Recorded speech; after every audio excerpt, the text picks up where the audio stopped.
Jharkhand पोनोत Raina Kolhan rain 1300 गोटांग BA पठुआ कोआ नितो हालत अड़ी बड़ी हालत रे मेना कदा चेदा से स्कॉलरशिप बांग को नाम कदा उनको स्कॉलरशिप बांग नामा का खतीते पढ़ा बगी लेकाना हालत हुई कान तकवा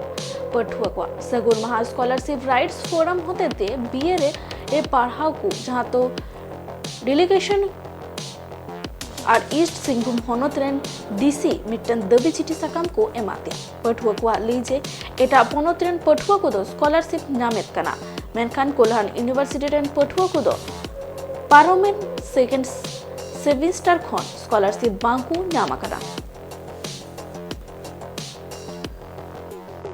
छात्रवृत्ति अधिकार मंच के बैनर तले आज हम लोग डीसी कार्यालय के समक्ष डीसी महोदया से हम लोग बात करने आए थे कि आज तक 2 साल होने जा रही है हमारा बीएड का नामांकन रहा, लेकिन अभी तक एक भी ईयर का हमारा छात्रवृत्ति का भुगतान नहीं किया गया। जबकि झारखंड के विभिन्न जिले में अलग अलग जगह पर एक साथ 76,000 का, कुछ जगह पर पहला ईयर का अभी तक पेमेंट हो चुकी है। हमारा यहाँ पर पूर्वी सीमा में 2 साल होने के बावजूद भी एक भी पेमेंट नहीं किया गया है। इसमें छात्रों को बहुत परेशानी हो रही है। अभी तक हमारा कॉलेज में 2 बार नामांकन हो चुकी है। अब तीसरा सेमेस्टर के नामांकन के लिए हमारा नोटिस भी आ चुकी है। कुछ ही दिन में हमको नामांकन लेना है, लेकिन अभी तक पैसा नहीं होने के बावजूद हम नामांकन भी नहीं ले पाएंगे।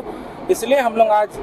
डीसी महोदया के पास आए थे कि जितना जल्दी हो सके हम लोग का जैसे भुगतान किया जाए और अपना पढ़ाई को सुचारू रूप से हमें आगे बढ़ाएं।